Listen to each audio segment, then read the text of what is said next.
Let the games begin. Bring forth the runners.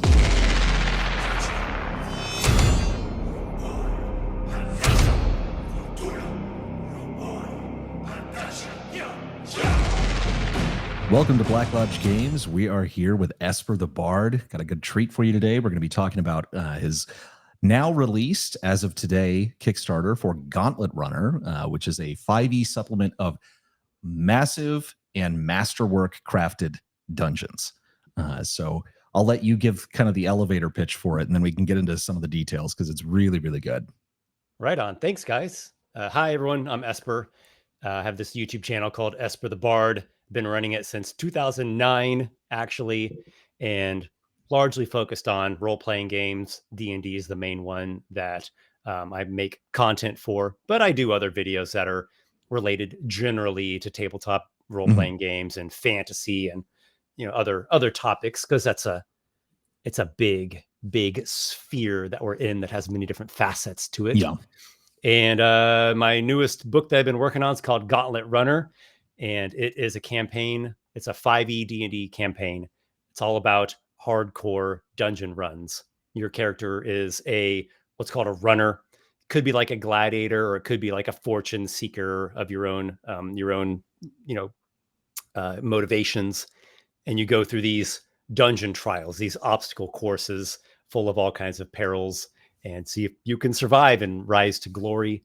It's also a campaign setting called Myriad Legends. It's like have a gritty or dark mythic campaign setting. Yeah, and so the premise for this too, and because we've talked about this before, which the recording was lost to the gremlins, but you said basically like the campaign setting, this premise could be used as like a linear campaign. Like you go through, you do the trials, you show up, and you're going through and doing the gauntlet running as well. But this can also basically be used as like kind of a spawning point for adventures outside of it as well, that you could use, since this is tied to an entire campaign setting in a different world. Yes, indeed. You can do a few different things with this. So you can play it as a standard campaign.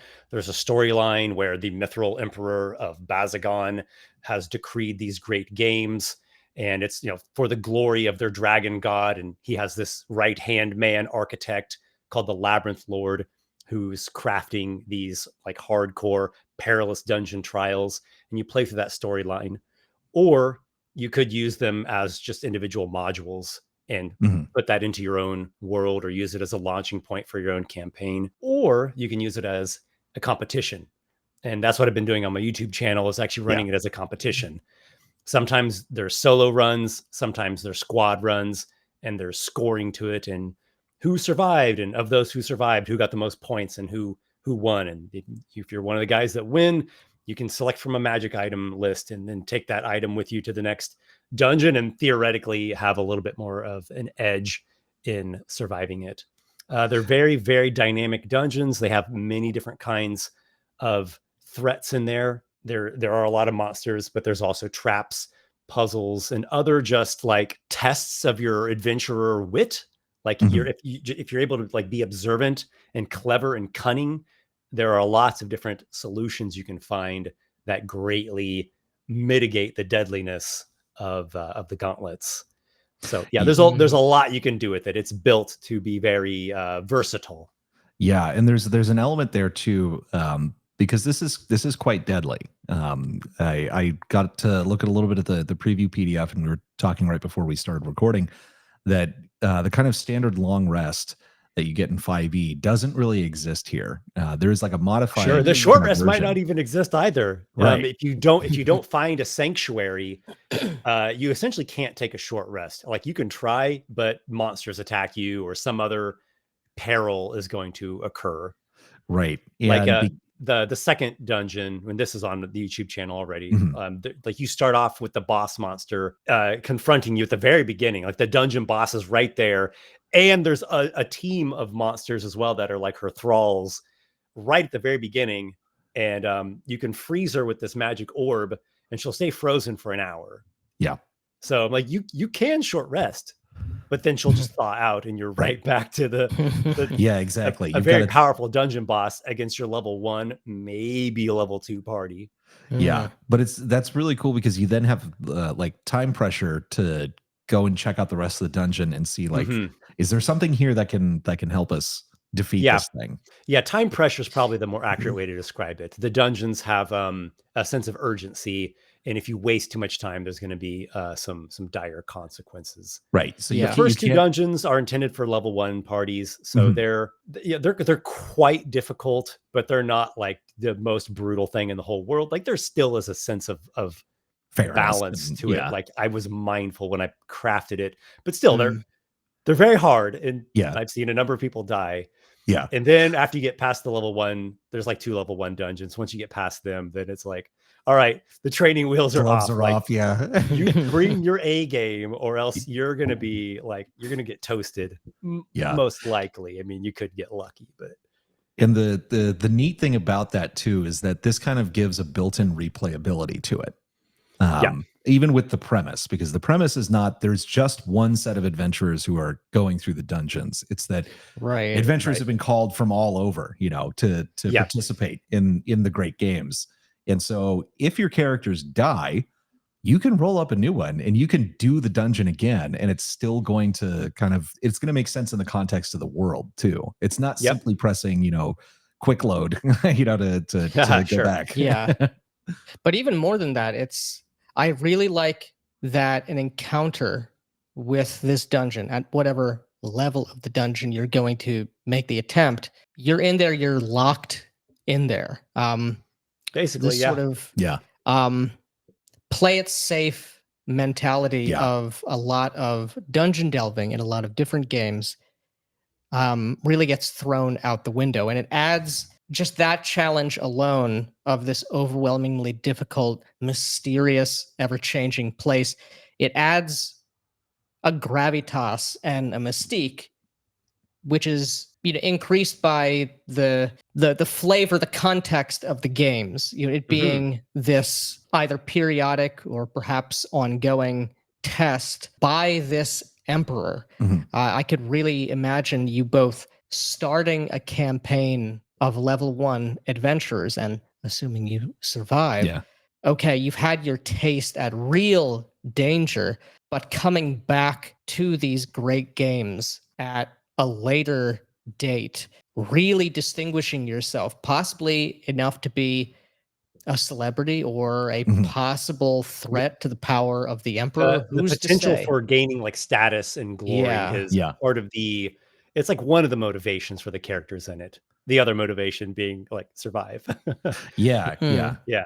But And there's a bit of like gladiatorial spirit to it. So there's also that like kind of Mhm. competitive feeling like, oh, can I, make the right character or use the right tactics and do, Yeah. make it farther or Mhm. get more points than someone else. There's actually kind of two things you guys touched on there, and I want to talk about both of them, and I'll try to do it in Sure. a quick way. Mhm. No, that's One was okay. about the Take as much time replayability. and detail as you need.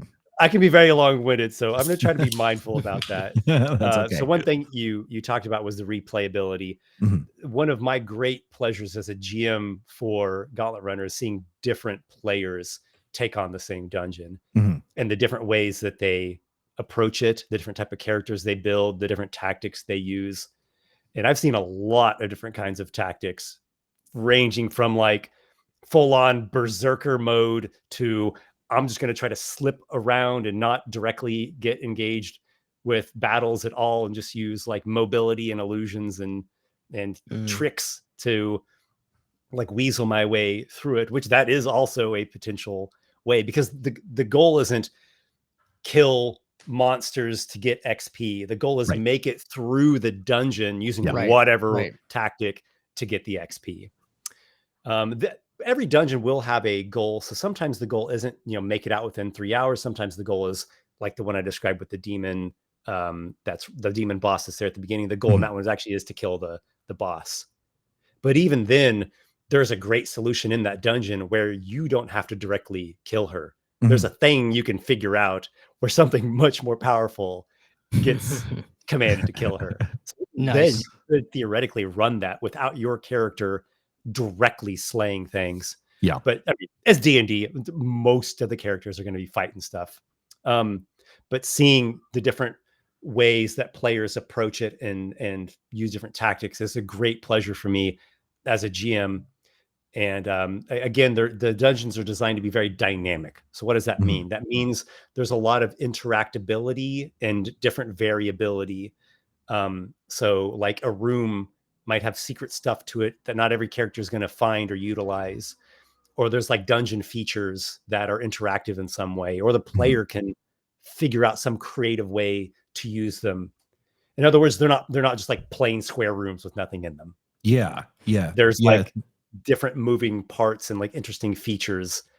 And again, if you're observant, there's like solutions and secret things you can find that like greatly enhance your chances.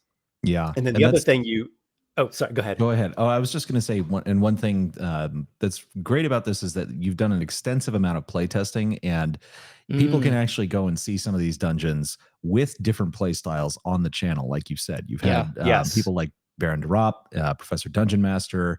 I think Questing Beast and Kelsey Dion have gone through these as well. Some of them are solo, some of them are with groups. So this is, you can actually get a look at this before backing the Kickstarter, and it's really, really good to see that, and to see that the different play styles have very different results.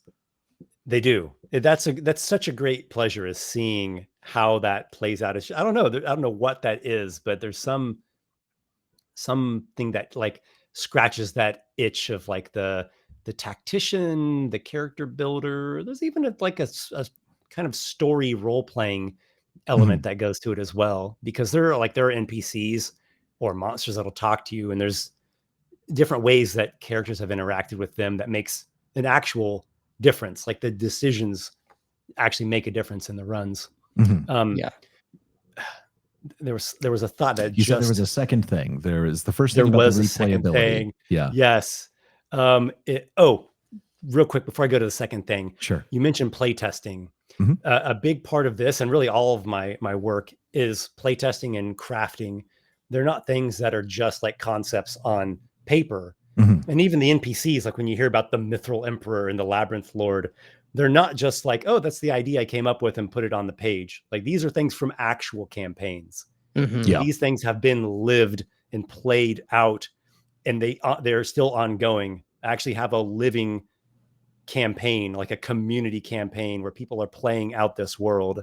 So that what does it do? It gives me like I don't know if it's a sense of realness. There's some depth that happens to it when it's not only a concept, but it's an actual thing that's in this virtual world that has been like developed and adventured in and lived in. It gives something more to it. It gives you a taste of a larger world, which is what any module, any set piece, even any class or race addition to a game or to a setting, it should not just be that thing. It should also give some sense of a wider world, mystery, and the imagination that is there, that helps make it more real to you as you're reading it, as you're playing it, as you're running it. And I think what you mentioned before, having different outcomes occur each time you run through it, that's sort of evidence of a sort of similar thing. It's, on the one hand, this is a set of dungeons, and you could sort of cynically say, well, is that all? Well, no, not really. It's something that is different depending upon the context and the circumstance. Sure. Right. This is essentially what Gauntlet Runner is it's an event that's happening right now in the world of Ikoros called the Great Games, or the Great Games of Bazagon, to be very technical. And it's literally happening right now. Like there are dozens of GMs and tons of players playing in this event, and lots of GMs making these style of dungeons. And there's like a kind of a list of, what would you say, guidelines or like defining characteristics of what is a gauntlet. It's like there's a sense of urgency. Wasting time is going to bring on consequences. It takes place in a dungeon. You're not like sandbox exploring the woods and the hills and stuff. You're down in a dungeon. There's like, if you rest outside of a sanctuary, monsters will attack you or some other threat will disrupt you. And like back-to-back challenges, right? It's a gauntlet. So it's like every room is, it's like its own little mini adventure. And you're going through this like course of one challenge after another. And they're constructed, right? These are like trials that are constructed. It's not just a cave, like some naturally formed It's cave not where you have to have a arbitrary. bear living in it. Right. Like some like mastermind labyrinth master has put this together to like put contenders through a crucible, because like their dragon god demands this. Their dragon god, who's like totally this like the most neutral aligned god ever. It's like, oh, you want to be somebody? Let's see if you can do it. Get in there. Can you be ambitious? Can you rise to majesty? Right. Can you, like, you know, much like a dragon, like adventure out and claim your glory, claim your hoard? Yeah. And then the second point, which was what you were talking about with discarding the kind of like meandering, lollygagging style of adventures. I do want to preface this by saying that I like a lot of different kinds of adventures. And this is the setting really is a bigger world. And I've done lots of different kinds of adventures. So this isn't the only style of adventure that I like. And I don't think it's the only kind of like valid type of adventure. So caveats out of the way. Yes, that is one of the main points of this one is no, there's no lollygag around, take as many short rests as you want, anytime you want. And like, we're going to spend the first 30 minutes of the session with people just kind of goofing off. No, it's like, you're in there, like get in and immediately you're under threat and you got to act and not waste time. And it engages the players so much. It's so engaging, which ironically leads to very interesting role playing as well, because you actually have something to go off of for your role playing instead of just people vaguely what are we doing? Grasping at stuff from their backstories on their character sheets. Like there's a thing happening. It's kind of like imagine two different styles of party, like a gathering of people in the real world. Like you go to one party and like there's no constructive anything happening, so people just kind of show up and they're kind of awkwardly small talking until people have got enough drinks in them, and then they're like engaged. Or there's another party where it's like, hey, show up, we're going to be playing this game. And like, you've got this activity that's happening that actually gives you some common affinity and like common, like a reality that you're sharing, that it's, I don't know, it's like attraction for this is going to sound kind of silly, the attraction for interaction. I didn't mean to rhyme that. It gives you something to work off of, a basis off of which to have something to care about and to have an opinion about and to stake your claim as character. And it's such a good, the thing that kind of makes or breaks the beginning of a game, in my opinion, is having a conflict kind of right off of the bat. You want a really solid premise. And this is a very solid, very well constructed premise. And a simple premise. Yeah, in a very good way. In that it's like, nobody is confused as to why they're in the dungeon here. You know, you weren't just teleported in. We're not like, well, do I really want to go on the quest and help the NPC? You don't meet at a tavern. Yeah, no, it's you have been invited to basically come and seize glory, and your character, if you're you're like a gladiator, like, or you're essentially forced into it. Right, you're like a criminal. That's what the majority of gladiators were. Yeah, exactly. You and were so it's like you either didn't have a choice, fighter trained by that Ludus, and you have to go fight. Right. You don't have an alternative. So it's you have, or you're a criminal with it right there. It's either I'm going to be seizing glory or I have to. Yeah. Yeah. And so that's a great way to it avoids all the problems of people being kind of aimless, or or even just the game master kind of having to take disparate character backstories and weave those together, which is, like you said, you enjoy a lot of different types of games. I do actually enjoy that as well. But it's especially, this is the sort of thing that might actually be great for people who haven't game mastered very much, because you have this very tightly constructed premise and these great modules to begin with, without having to try to do the thing of, you know, incorporating everyone's backstories or taking those kind of I was going to say extraneous. It's not the right word. It's actually getting back to the basics of just Dungeons and Dragons. Exactly. Right. Like, this is where it all comes from. Is you go into a perilous dungeon and you got to really use your wits to try to survive as you go through all these challenges, right? Some of which could get you in over your head. Yeah, and I've seen that that's happen. one of the things about like the time pressure and everything like that is, and not being able to just rest somewhere, because it's always dangerous. There's always something going on. That is something that I feel has been kind of lost in modern D&D, and it might not even be a function of the game itself, but maybe just the culture that's kind of how to run games. Both. I think it's both. I think it's the culture, and it's also part that the I don't know if I want to point too many fingers here, but I would say the game itself, as in like the actual guidelines in the books, particularly guidance for GMs, or lack could thereof, do a better job Yeah.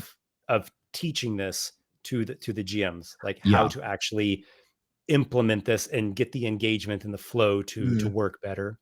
Right. And that's something that I kind of appreciate about the old school style games, is a lot of them actually have like procedures for what you do in the dungeon. You know, it's like, okay, after this amount of time, you're going to check for random encounters. You know, when a random encounter happens, this is what you do. Some of that has been lost, particularly, I will say again, not to go too off topic, particularly in the newest Dungeon Master's Guide. There's a total lack of that. Having it's a mixed bag for me. That's my one blanket statement about the 2024 books. It's a mixed bag. Yeah. Some things I think objectively are better. I think I can make a case that there are certain things that are just, they should have done it this way to begin with in 2014. Then other things, they just annoy the hell out of me. And I'm like, why did you do this? Yeah. And everything in between. Some things are just like, you've remixed the thing. It's not really better or worse. I know there's some small tweak. Different. Yeah. But that's again, that's just my one blanket statement. Don't really want to go into the weeds on it. Right. But really, I'll segue this into Gauntlet Runner. What I like to do with D&D is not focus on all the things I could gripe about. Correct. I like to focus on what are its strengths. Right. Let's play to its strengths, of which there are many. It has many strengths, or at least many things that it does pretty good. And play to those instead of just complaining about it, or like, you're and all like, it's all terrible now. Yeah, adventures and modules designing to those strengths, like you have, is designed to the strengths, and then instead focus your energy on make something great. Like try to make a great adventure or a great dungeon or great NPCs. Right. Like what can you give instead of what can you just like criticize or try to take away? Yeah. And in terms of the NPCs as well, like you said, you have this living world, which we should probably talk about at some point here. We'll get to that. Yeah, we'll get to that. But my experience with our own books and products where we have our own NPCs, I love hearing stories about how people use them, and sometimes how differently they're played out than I did, and then other times how they've been interacted with in ways that I couldn't have anticipated. Is that something that you tend to enjoy hearing about as well? The kind of different stories and unexpected things that have come out of the dungeons and worlds that you designed. Yeah. Well, yes, of course. I mean, I'm going to be very biased because I'm the creator. Yeah. It's like everybody watching their kid at the school pageant is like going to think your kid's thing is the most interesting and cool. And anytime anyone gives attention to your baby, it's like, oh yes, that's so amazing. So yes, I love hearing people's stories about how they utilized an NPC or a class or an adventure or whatever the thing happens to be that they utilize for my work. And that is actually a good there's a good segue here as well, is that Gauntlet Runner is not simply just an adventure. It's not simply just part of a campaign setting. There's also a bunch of new classes that you've designed for this as well. There are subclasses. Okay. Subclasses. Yeah. They fit the style, that like dark mythic or mythic doom type style. Yeah. So yeah, it has a bit of inspiration from like myth and ancient world, a bit of inspiration from swords and sorcery and old school style. So I kind of draw my favorite elements from all these different kinds of genres or subgenres of Yeah. fantasy. So yeah, like something struck me when I was working on some subclasses. The iconic swords and sorcery warrior, right? Like the Conan styled Yeah. warrior. According to the player's handbook, all those guys are the barbarian class. Mhm. But wait a minute. They can't all be the barbarian class. That can't be true. They don't all have that thing that sort of like go into a berserker rage, tribal, primal thing. There's plenty of them have to be the fighter class, right? Yeah. They had this, at least some of them have to be fighters and not barbarians. So how do you play that as a fighter? I would even go a little farther than that, because Conan, I think, in different stories, he's different things. It's different Yes, things. yes. Yeah, he's a like, barbarian or a fighter or a rogue. yeah, exactly. Right. He's a thief a lot of the times, So Yeah. there's a lot. Yeah, I completely agree. I think there's been a kind of standardization of what people think of like barbarian, and it tends to come through in like video games. You'll see the barbarian classes are all very similar between different games, and similarly in like D&D, there is that kind of archetype, but it's not really the archetype of sword and sorcery. It's an aspect of it, that at least what we see now. So it's cool to get variation and detail on which direction do you actually want to go in that. The fighter subclass for that's called legendary warrior. And why is it that you go bare chested like a swords and sorcery icon? Your character is empowered by a god of battle.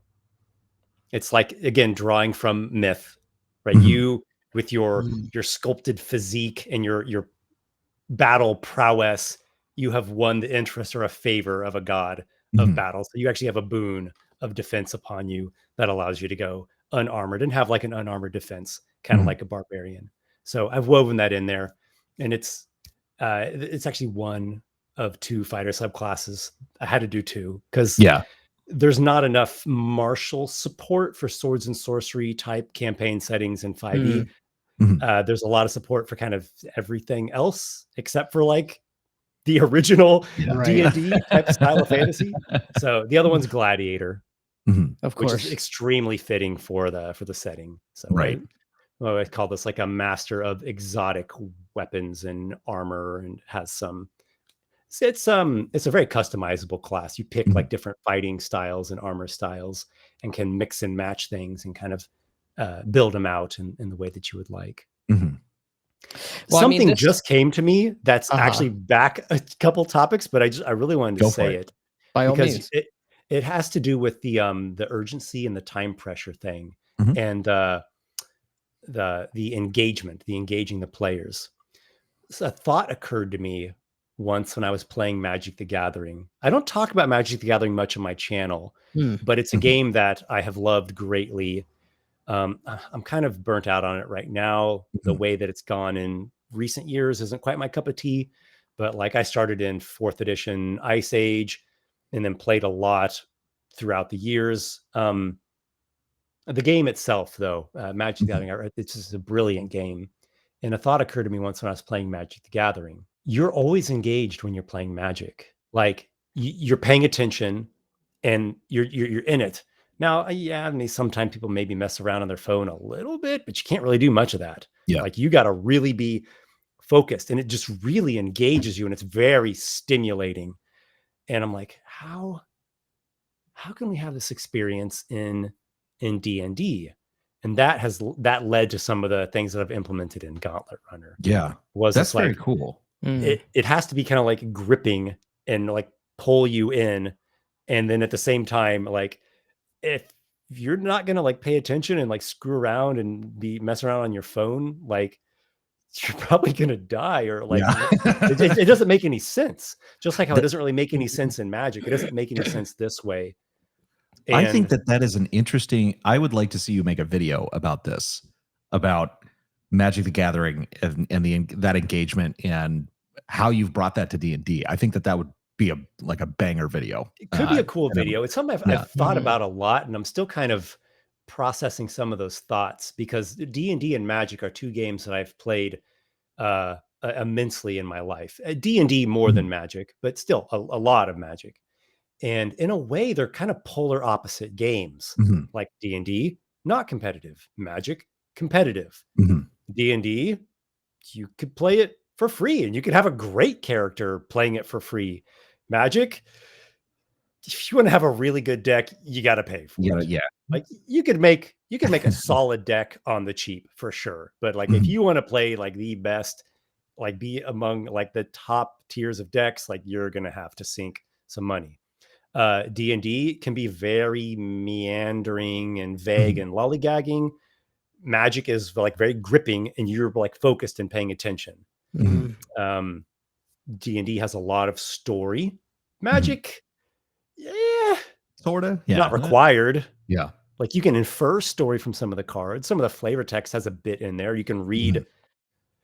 the novels if you dare to subject yourself to that. D&D is all about role playing. Mhm. Nobody role plays in Magic. So in a way, they're like these opposite games, but there's things that they do, both of them do so well. And like they're Mhm. both the, what would you say, the pioneer of their genres. Mm. Yeah, for sure. The tabletop role playing game and the collectible card game. Like those D&D and Magic basically started Invented the entire thing. Yeah. those whole genres of games, and like everything is built like from on those structures. And you know, you can point to other games that like were precursors to them and influenced them, and that's fine. There's merit to that, but Mhm. they really are the pioneers of it. So I think about that a lot when I'm designing things, and I'm like, how can I try to capture some of that essence, but make it work in the other, well, and in D&D, realize, well, I don't design stuff for Magic, but how can I Right. capture some essence of Magic stuff and express those elements through Yeah, D&D? and capture elements of that experience and bring it in. Mhm. Well, I would say it's. I understand what you mean. I look at it as less bringing an aspect of magic or a different sort of type of activity to a D&D game. I think this is an example of what we were talking about earlier Mhm.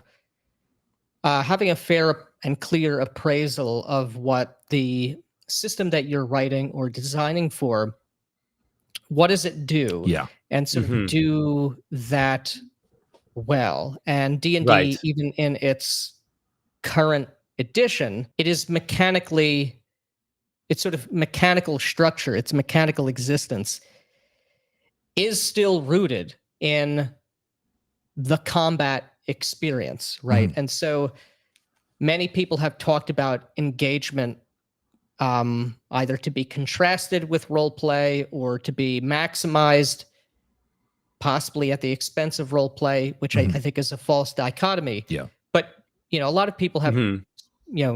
said many words about engagement, which I think something that would be apropos to Magic. With Gauntlet Runner, it seems to me this is a really great instantiation of a premise, a circumstance, a place, a situation in which you are able to maximize both the role play, and of course, D&D role play is part of its DNA as well, Mhm. but Mhm. its sort of physical body, if you want to look at it that way, is a lot of it is made up of combat oriented activities or Kicking ass. or Yeah. interaction, and so Yeah. you Or the have this potential evocative threat of situation. combat, Yeah. Right. driving an interact like a social interaction or decision Hmm. making points. Mhm.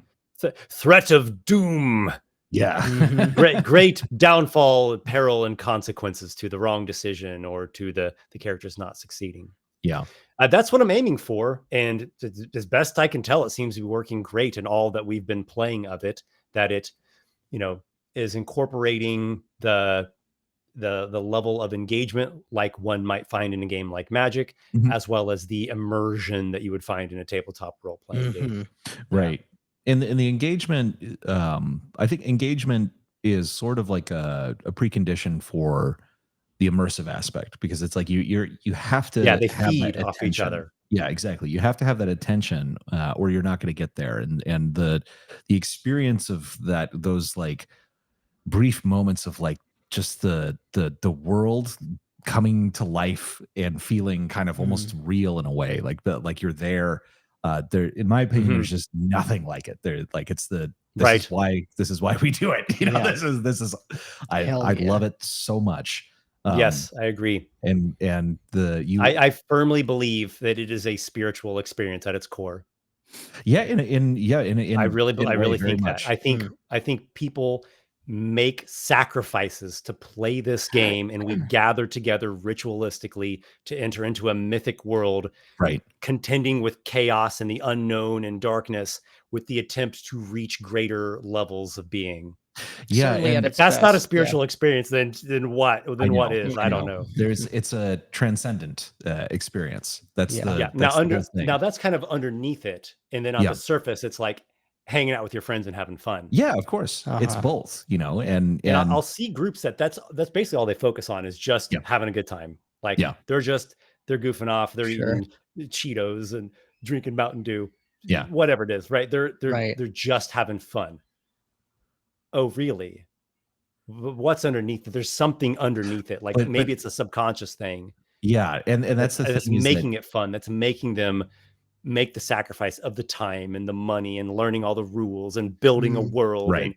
all the prep time and even like the Even the social awkwardness you might encounter of having to um, take on the guise of another person.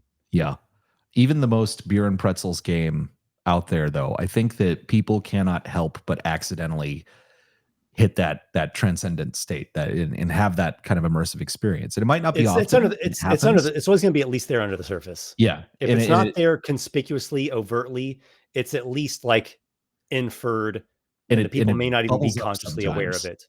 Yeah. It's the whole reason why humans even like stories to Stories. begin with. Why do Exactly. we even like stories or to watch Right. movies or to even And play games?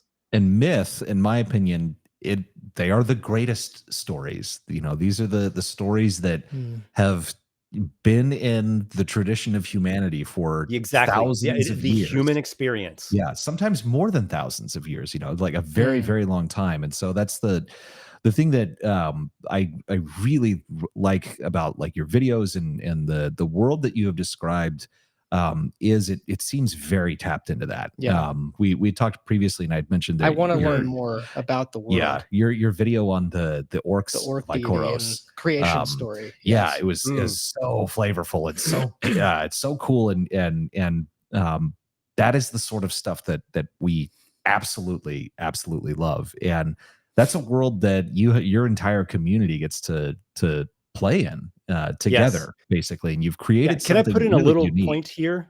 Mhm, Um, just so people can have a better understanding of what we're talking about. mhm, I have a living world campaign. I say it's a whole community. So really mhm. we have it.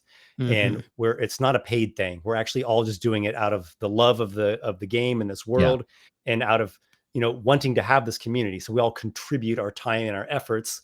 And by doing so, we get to have this community. It is private, but we always are looking for more people. Mhm. We're always looking Mhm. to add in players who like this style of game where it's like it's not generic. Everything goes D&D kitchen sink fantasy. Yeah. It's this one specific campaign setting with this kind of mythic style, some historical influence Mhm. in there. It is high fantasy, but it's grounded, right? Yeah. Mm. There's a sense of there's something meaningful behind it all. It's like the setting itself is serious, even though we as the players, have like a lot of fun while we're playing it. Right. So we're always looking to add in more players. So you basically just go onto the Esper the Bard Discord. So anyone can go into the server, like the links in all my YouTube Mhm. videos in the video description. And then you just ask like any of the GMs or me or anyone, and we'll get you in. And then we are always looking for new GMs, and Mhm. there's like an applicant process, and you run a pilot session to, see if you can get approved to be a GM. So all the GMs are vetted. So it's a community that's growing, and we want it to Mhm. grow. Obviously, we can only take on so many people at a time Right. for practical purposes, but it's something that's very much alive and growing. And it's a So it's a that's sort what it of is when we're talking about the community campaign or the Myriad Legends campaign. right, and it's a sort of curated experience because, like you said, to be a GM, like there is a little bit of a vetting process. Not Yeah. everybody gets selected, but that kind of maintains not only just the Mm. level of quality of the game, but it Yes. maintains Quality. the kind of intent of the experience as Yeah, well. the consistency of Right. the Yeah. experience, the consistency of the world.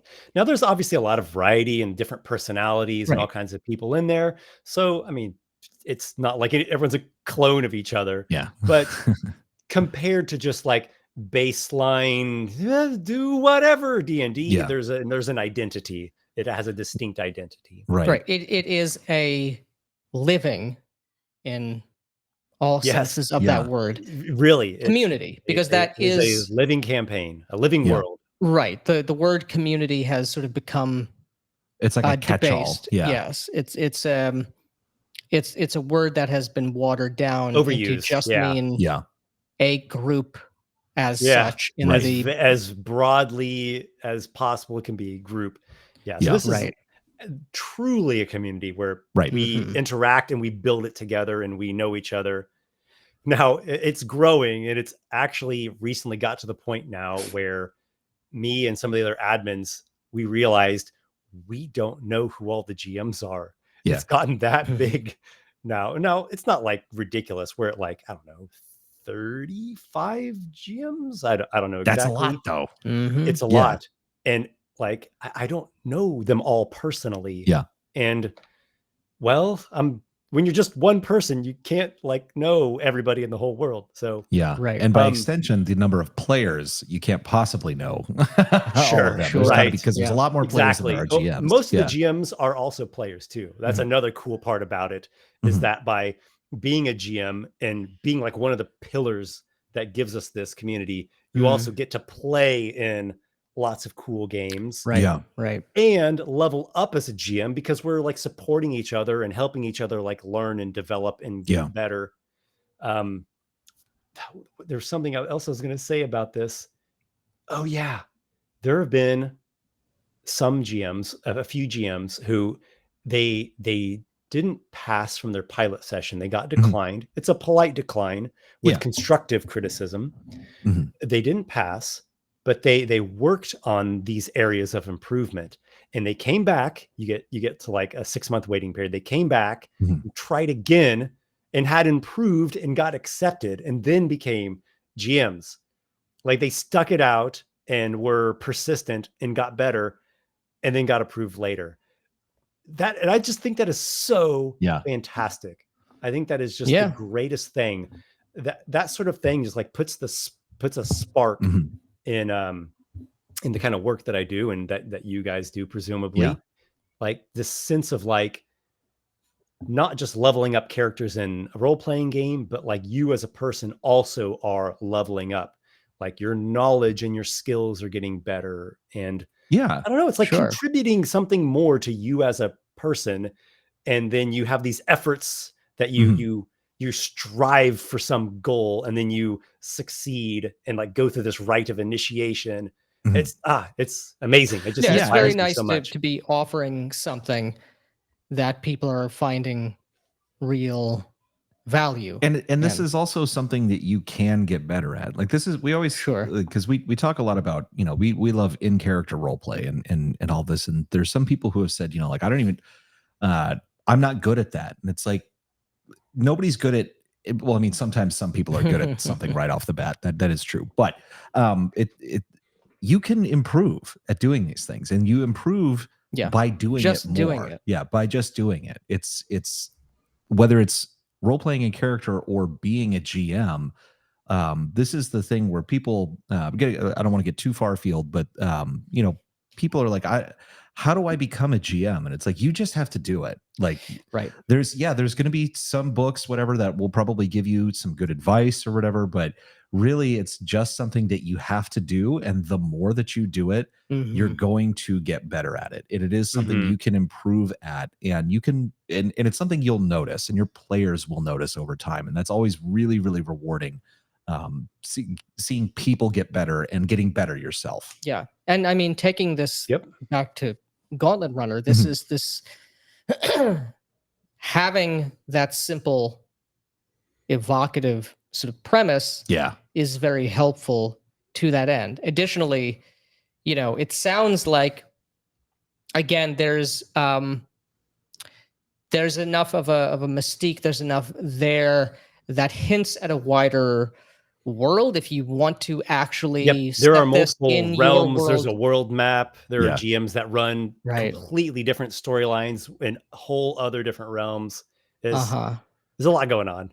Yeah. But also because this is sort of dead simple from thematics wise, you could very easily incorporate this into something that you're interested in. It could be a published setting, it could be your own setting, whatever the case may be. And I'm very confident you could literally you're going just to get extract a dungeon knowledge out of the book and just implant it in your own world and your own adventure, because they in and of themselves just function as really good dungeons. Right. Yeah.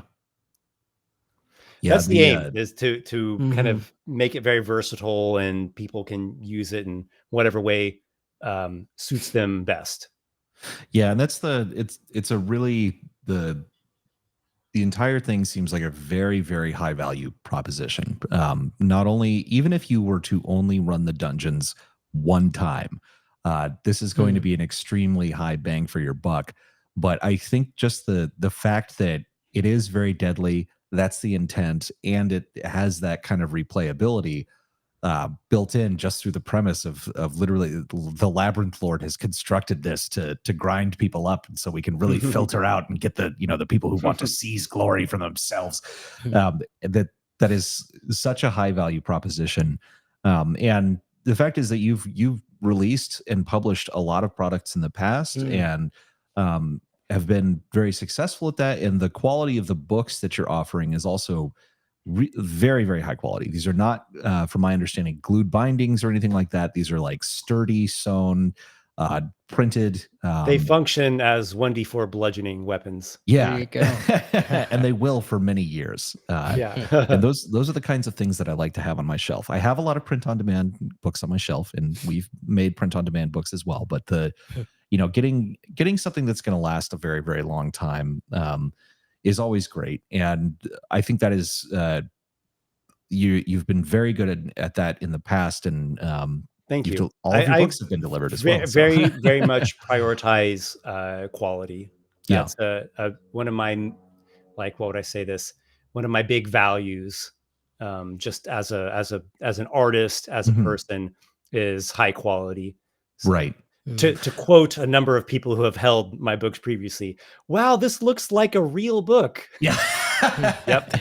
Yeah. It is, in fact, a real book. Yeah. High praise. Yep. It is a real book. Yeah. I go through like legit print companies. They're like actual registered books with official barcodes and all that. They're the real deal. Yep.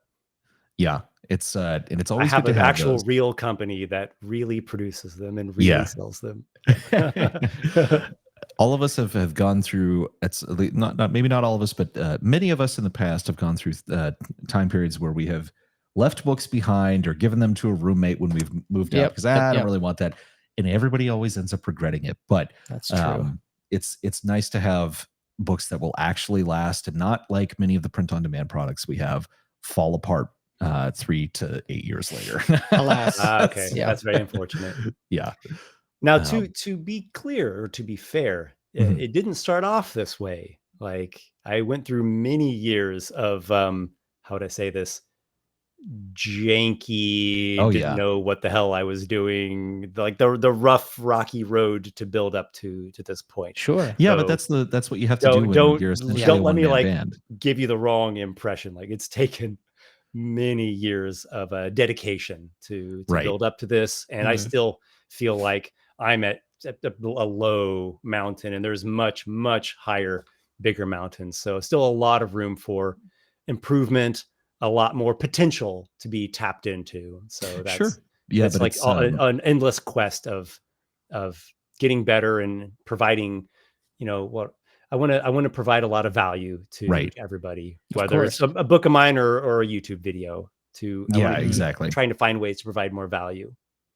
Aren't we all? And that's the correct outlook to and point to be the kind of North Star is always getting better. And it's the same thing with us. Our layouts are getting better, our books are becoming better each time. So we are very familiar with climbing that mountain. Yeah, man, that's it. Like, that's the process. Yeah. You just keep going and like building upon what you previously learned. Keep Yeah. implementing the lessons learned, keep applying the experience and the knowledge you've gained, carrying it forward. And like every time it gets a little better and you learn something new, Right. and you build it up until it becomes epic. Yeah. Hell yeah, man. Is there anything about Gauntlet Runner that you want people to hear about that we haven't covered in this talk so far? Is there like some killer feature or just something some blind spot that we've completely missed? And if the answer is no, then that's fine too. But there's another point to the Kickstarter that's worth mentioning, which is that the Kickstarter is actually not only Gauntlet Runner. There are other books in there too. Some of them are the previous books of mine. So you can get like awesome. you can get like bundles of those together for a higher value. There's always also a nice feature. There's also a soft cover book. That's a new one that's coming out with this one called Monstrous Contenders, which has taken 4 of the monster classes from Monstrous Heroes and remastered them and added in new subclasses, and is also going to have like some additional content, kind of player focused content. And that's a new book that's kind of exclusive to this Kickstarter so far. That book's also going to be in the Kickstarter too. So again, you can bundle these things together and get better value out of them. So you'll see Monstrous Contenders on there as well. Nice. And that also has an exclusive dungeon in it too. Like, it has an exclusive Gauntlet Runner dungeon that's just going to be in Monstrous Contenders. Nice. That one's it's a soft cover. It'll be smaller. It's a less expensive add-on type thing. So there's actually quite a lot of robust offering in this Kickstarter. And do you have like stretch goals or anything planned? I do. Yes. I want to add in a few more. So I'm still tinkering with what some additional ones are, but there's like 4 that are in place. So there are 4 stretch goals that I already have in place. I'm working on ideas for a couple other ones. I'd like to put in some more. So one of the stretch goals is there's going to be a randomized selection of 12 of the backers, and then they're going to get invited to play in Gauntlet Runner sessions GM'd by me.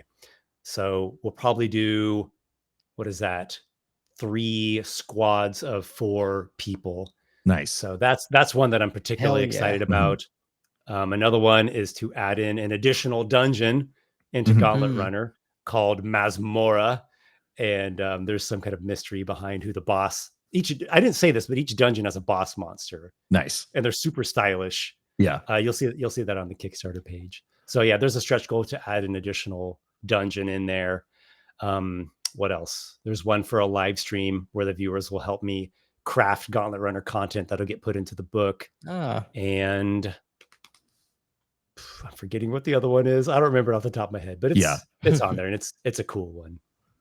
I'd like to do one that's like, a Gauntlet Runner soundtrack. I think that would be really cool. Like, each dungeon has its own music.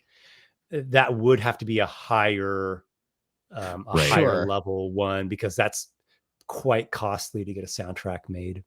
And I will recommend our friend who's done art for us. He's done covers for our books, the Basic Expert. He also does music, and he's done kind of this kind of like dungeon synth interesting soundtracks for his own games. He's got his stuff on his YouTube channel. So cool. Potentially reach out to him. Check into that. Yeah. I just remember the other stretch goal. It's an interludes section. So like role-playing based interlude scenes that can go between the dungeon runs. Kind of connective tissue for between. I like that. Yep, and it will connect to like the dangers the characters are facing and what's in the dungeon. So again, role playing, but there's like the traction to it because it's based Yeah. on something like engaging and Yeah, challenging that yeah, the yeah. characters have Right. actually been going through. Or we're gonna have to pump that number. Make sure that happens. Yeah. Yeah. Go back this. We've already, as of the release of this video, we have already backed this ourselves. So make the number go up. And remember, everybody, the first kind of 48 hours are the like really kind of Hugely important. For boosting that on Kickstarter and getting it in front of more people's eyes and things like that. So if you're going to back it, Back it now. Your credit card doesn't get charged early. until the end anyway. It doesn't Exactly. matter. Yeah. You're getting Yeah, billed the charges at have the happened same until the date end of the regardless. Kickstarter campaign. So it'll be like a exactly. month from now. And yeah, so if you're I don't get paid for another week, it doesn't matter because they don't charge you until the end of the month, until the end of the campaign. So it's the more the merrier. Yeah. Exactly. So Yeah, come on and enter the gauntlet if you dare. Yes. Yeah, man.